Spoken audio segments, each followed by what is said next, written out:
Welcome to the Multifamily Management Excellence Podcast. Are you interested in learning from multifamily experts and how they achieved success? Then you have come to the right place. Your host, Mike Ballard, interviews industry experts to share their stories and advice to achieving success in the multifamily industry. Our goal is to provide you with resources and tools to increase profitability and achieve success on your own multifamily journey. I'd like to welcome everybody to our Multifamily Management Success Podcast. We're excited to have Travis Baker from Mecca Residential. He's the president. He's got 22 years experience in property management. We were there with him when he first started his firm, and it's been exciting to watch their growth. Travis, welcome to our podcast. Hey, thank you. Thanks for having me. We're glad to have you. So tell us a little bit about your background. What did you do before you became president of Mecca Residential? I think like many people in our industry, I fell into it. I was going to college and a roommate asked me if I needed a job, and I did. And he said his company was hiring a floating leasing agent, and it was only part-time. I wanted full-time, but I took the job anyway. And interestingly, it was full-time from the day I started, because I think our industry finds if you are good and work hard, like there's a lot of work for you. So I began working at 5 different properties during every single week. And so I hadn't been at that job for an entire week. And so it was very confusing until I got very organized, and it helped me grow quickly and learned from a lot of different managers how everybody liked doing things. Since then, I was able to learn from very small companies to very large companies, and I've never left since. So 22 years, and I've been in just apartment management. What are some of the firms that you work for? Here in Utah, Thompson Mitchie and Associates. It was a local mom and pop shop. They're still local, and I left to go to BRE, national REIT, and from there I moved to New York, and I worked for the related companies, and Wow. they're huge. Yeah. But when I came back to Utah, I joined Metric Property Management, who kind of dissolved and rolled into Riverstone. They were owned by Blackstone, and also worked for Alliance and AMC and a few others. Got it. In more than 2 decades in the business. So how did you end up at Mecca? I wanted to become an owner, and Mecca Property Management had many, many years of experience managing commercial property management, and a lot of their investors and partners were getting into the multifamily game, and they wanted Mecca to do that, but they didn't have anyone to do that for them. And so Mecca has done really well historically managing business parks for office and industrial, and with the intention of doing residential, we joined forces. So it just was really good timing. I had decided to start my own thing, and they wanted to start their own thing, and we decided together we could be a lot stronger. Great. So Travis, tell us about Mecca today.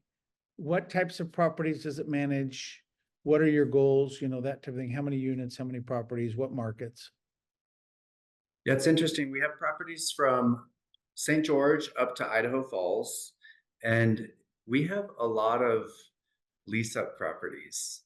And we do have stabilized properties. They're generally Class A, and we're used to managing higher end product. And I've been surprised that we have so many lease ups, because, and I guess I shouldn't be, because Utah has received a ton of new product. Oh, yeah. There's a lot of opportunity with the new units being absorbed in Utah, but ultimately we've got about 2,000 units under management. And how many owners do you have today? Ownership groups do you I represent? think there's 8 ownership groups. Got it. Okay. And the largest property you manage is how big? And how big is the smallest one you manage?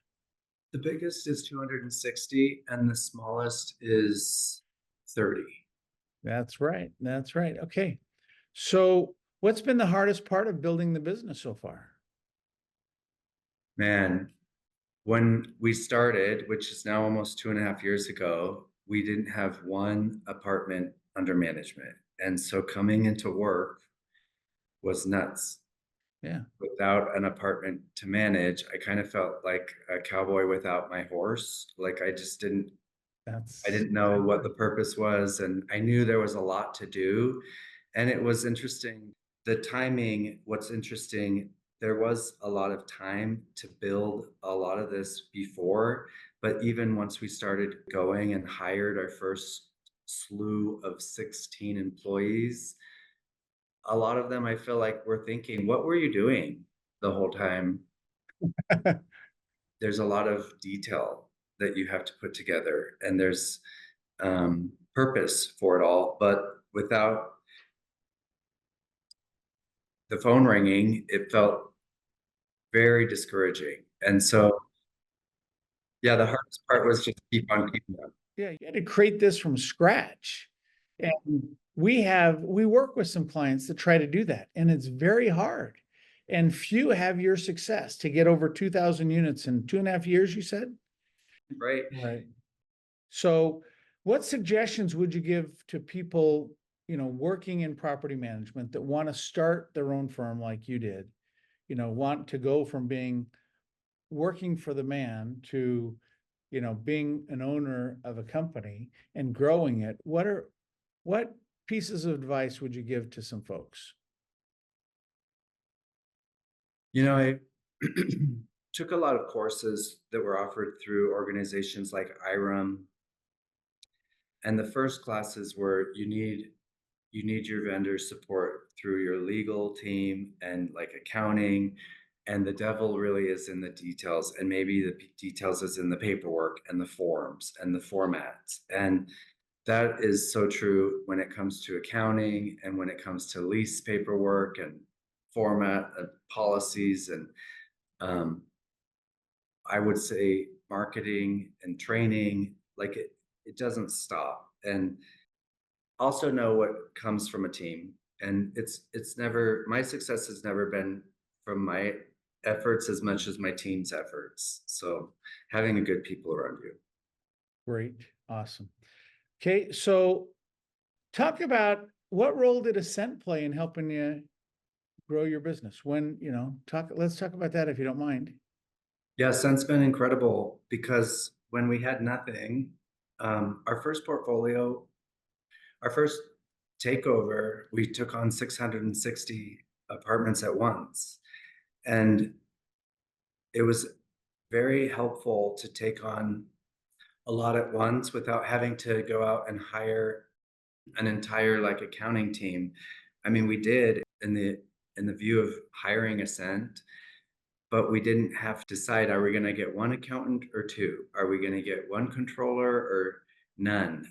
We didn't have to make these huge incremental decisions. Ascent's been phenomenal as we're growing to pay, if you will, by unit count as opposed to by person, which is a huge expense. And That flexibility is good for growing companies like yours, from going from 600 units to 2,000 units. You don't have to worry about, do I have 2 or 3 people?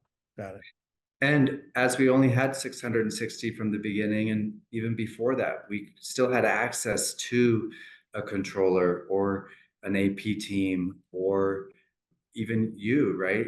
Resourceful help deciding things that were going to influence long-term decisions. I remember asking about our chart of accounts, which then influenced our pro formas, which influenced our budget for our templates, like everything, the foundation that we built the first year and a half before like we really got going, it really involved Ascent.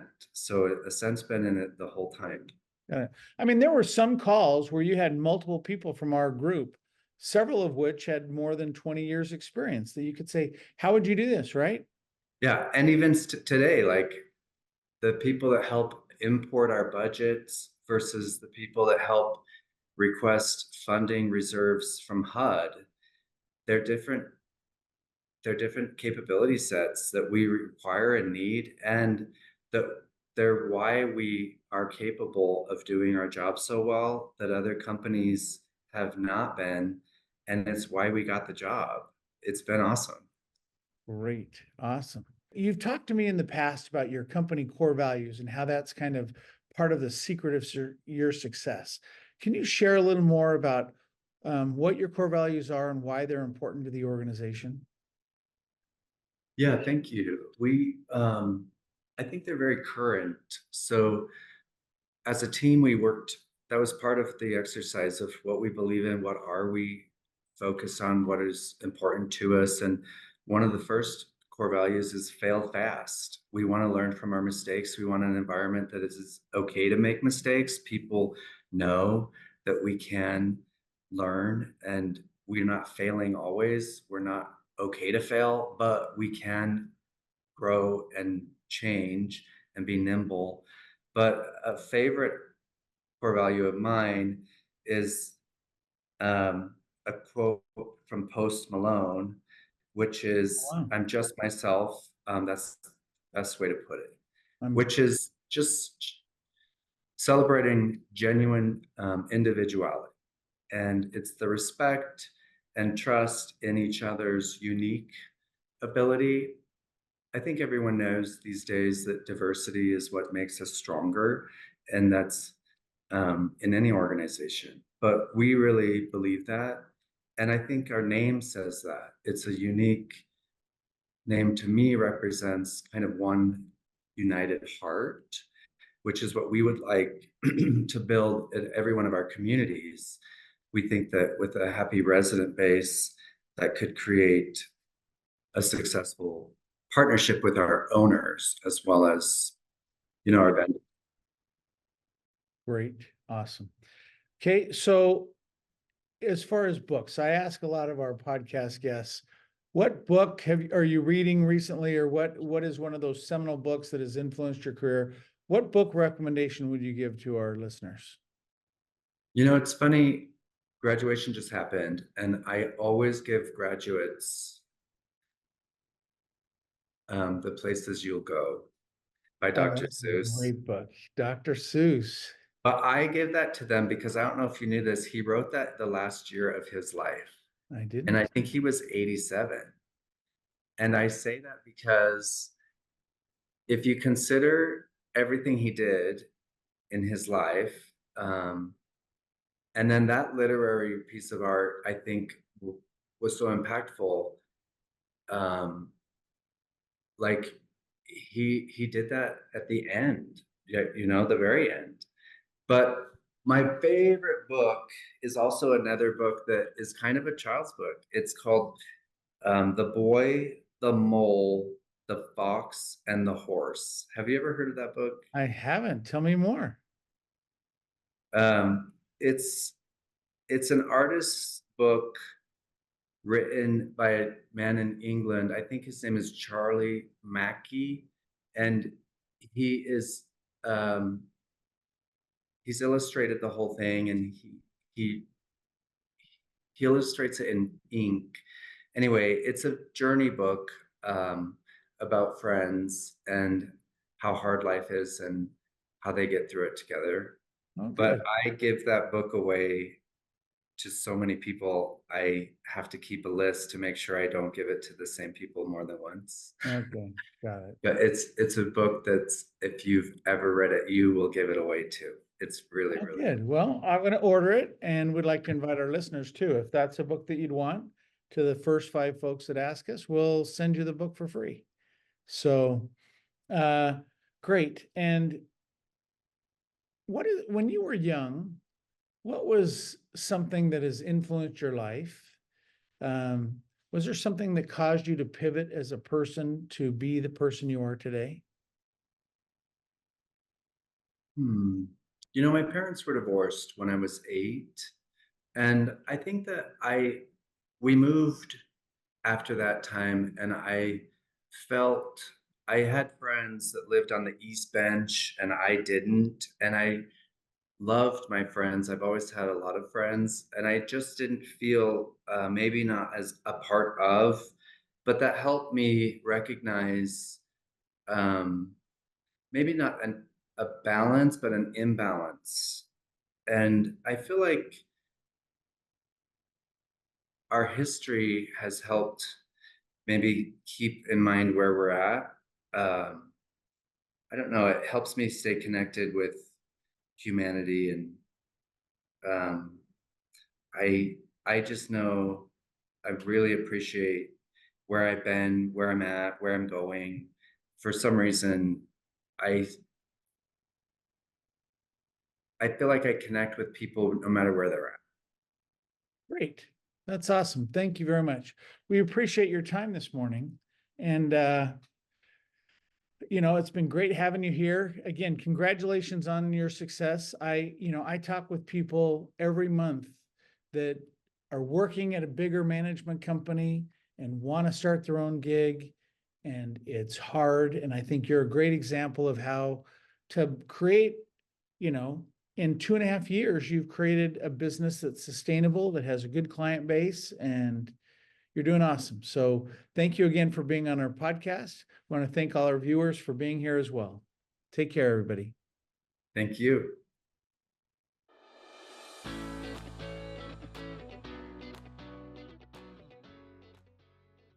Thank you to Ascent Multifamily Accounting for making this podcast possible. Ascent has a team of multifamily accounting experts that provide outsourced bookkeeping for multifamily management companies. To learn more about Ascent Multifamily Accounting, go to multifamilyaccounting.com.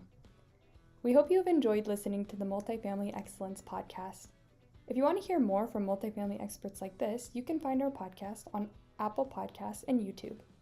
We appreciate your support and can't wait to have you join us again for our next episode. Until then, take care.